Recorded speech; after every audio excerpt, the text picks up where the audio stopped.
એવા એવા દાખલા છે જેને સમજણમાં ના આવે ને એના માટે આ વાત છે. જે સમજી ગયા છે, શ્રદ્ધાવાન છે, એને નથી કહેતી.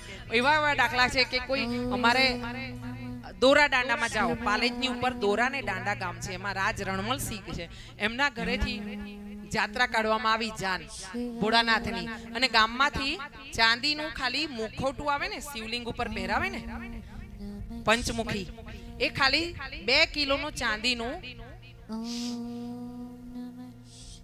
ચાંદીનું મુખારવીન 2 કિલોનું હતું.